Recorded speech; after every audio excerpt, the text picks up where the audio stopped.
Hundreds of people stood gathered beneath bright afternoon sunlight at the annual Hope Haven Family Charity Festival, where successful business leaders volunteered beside ordinary families. Cameras flashed as children laughed, balloons floated overhead, and reporters searched for heartwarming moments. Then, during a light-hearted interview, 6-year-old Maisie suddenly wrapped both arms around the elegant CEO standing beside her father. The reporter smiled and asked if the beautiful woman was part of their family. Hoping to spare his shy daughter from embarrassment after weeks of pretending every kind woman she met might become her mother, the exhausted single father laughed softly and said she was his wife. The crowd chuckled, expecting the stranger to step away. Instead, the billionaire CEO blushed, looked at him with unexpected sadness in her eyes, and quietly admitted that she wished it were true. In that single unforgettable moment, laughter disappeared. Every camera froze. Every heart stopped. Before we continue this emotional journey, if you believe in kindness, forgiveness, hope, and second chances, please take a moment to like this video, leave a comment, share it with someone who needs encouragement today, and subscribe to our channel. Your support helps our community continue sharing stories that remind us humanity is still alive. The single father was named Grant Mercer, a 38-year-old carpenter whose rough hands revealed years of honest work. Since losing his wife, Eleanor, to a sudden illness 5 years earlier, every sunrise had begun with making breakfast for Maisie before rushing to construction jobs across the city. His tiny home was always clean but modest, filled with framed photographs that reminded them of happier days. Grant never complained about the sacrifices because every decision he made revolved around giving his daughter a childhood that still felt warm despite the empty chair at their dining table. The woman standing beside him was Celeste Rowan, founder and CEO of one of the country's fastest-growing architectural companies. Business magazines praised her brilliance while financial news celebrated her billion-dollar projects, but none of those headlines mentioned the loneliness waiting for her every afternoon after work. Years earlier, the man she had planned to marry had abandoned her shortly before their wedding, leaving her convinced that love was simply another investment guaranteed to fail. She poured herself into business until success became easier to understand than people. Neither Grant nor Celeste had intended to attend the charity festival. Grant came because Maisie wanted to volunteer after her teacher explained that helping others often healed invisible wounds. Celeste attended because her company sponsored the event, and her board insisted that public appearances strengthened the company's reputation. Neither expected destiny to be waiting beneath colorful tents and children's laughter. After the cameras stopped recording, Grant immediately apologized, his face turning bright red with embarrassment. He explained that Maisie had been asking difficult questions about families and that he had spoken without thinking. Celeste surprised him by smiling instead of showing offense. She admitted that hearing someone jokingly call her a wife had awakened emotions she thought had disappeared forever. Maisie reached for Celeste's hand with complete innocence and asked whether pretending could sometimes become real if people were kind enough. Neither adult found an answer. Instead, they spent the rest of the afternoon helping children build birdhouses, paint playground benches, and plant flowers around the community center. By sunset, although the event had ended while daylight still lingered softly across the horizon, something had quietly begun inside two guarded hearts. Over the following weeks, newspapers replayed the viral clip endlessly. Millions laughed at Grant's awkward joke, but countless viewers couldn't stop talking about Celeste's sincere response. Strangers online debated whether genuine emotion could really appear in only a few seconds. Neither Grant nor Celeste cared about internet opinions. They simply found themselves thinking about each other far more often than either wished to admit. One afternoon Celeste visited the neighborhood where Grant worked after learning his construction crew had been hired to restore an aging community library that her foundation had recently purchased. She expected a brief professional inspection. Instead, she discovered Grant patiently teaching neighborhood teenagers woodworking skills during their lunch break. Rather than guarding his knowledge, he shared it freely, believing that confidence grew when someone believed in your abilities. Watching him transform the image she had formed from newspapers. This wasn't merely a hard-working father. This was a man quietly changing lives without expecting applause. Grant remained intimidated by Celeste's success. Whenever she arrived wearing business attire surrounded by assistants, he worried about saying something foolish again. Yet every conversation slowly became easier. She admired how naturally he listened before speaking. He admired how respectfully she treated every employee regardless of position. Maisie noticed the growing friendship long before either adult admitted it.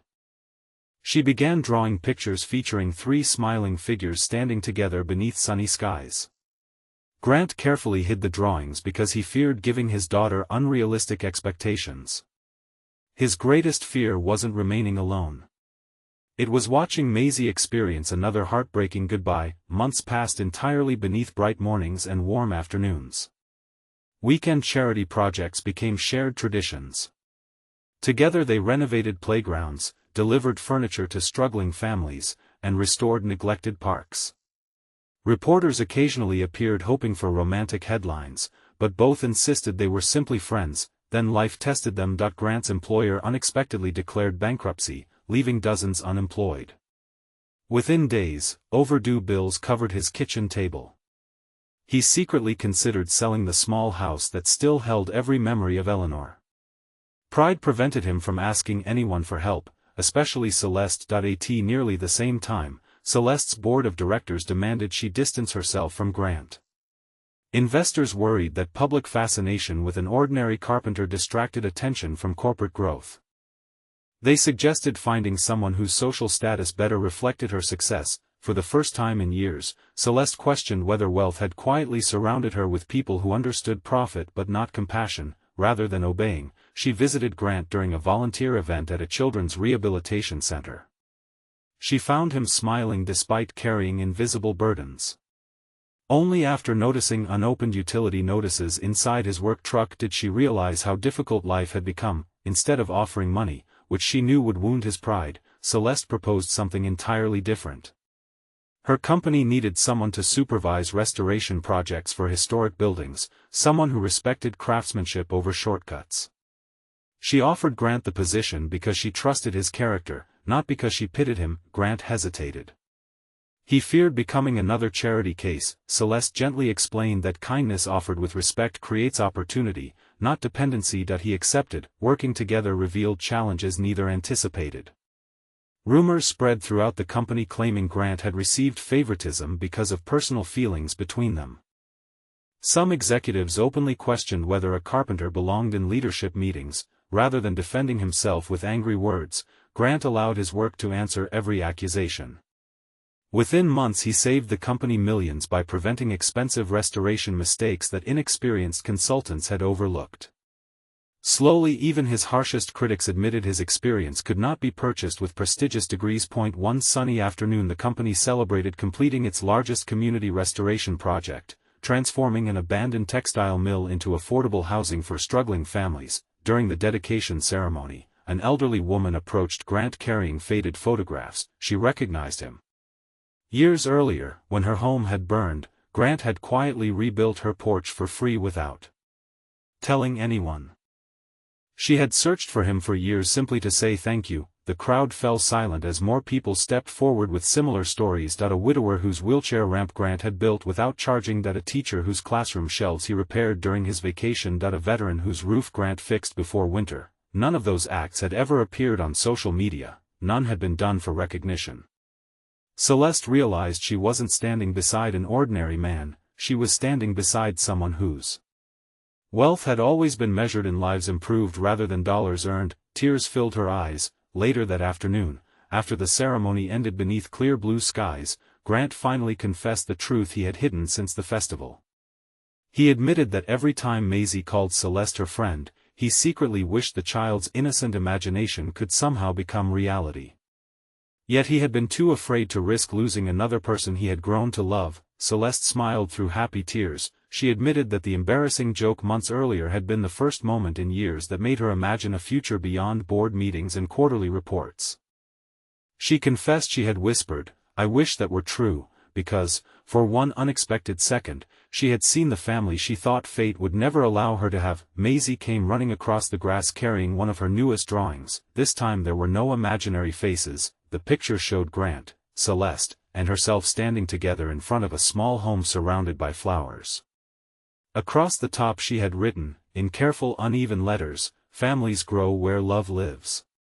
Before we reach the end of this story, we'd love to hear from you. Please leave a meaningful comment sharing whether you believe kindness can bring two wounded hearts together when they least expect it, or tell us about a moment when hope changed your life. Grant and Celeste were married several months later during a beautiful afternoon ceremony in the same community garden where their remarkable story had begun.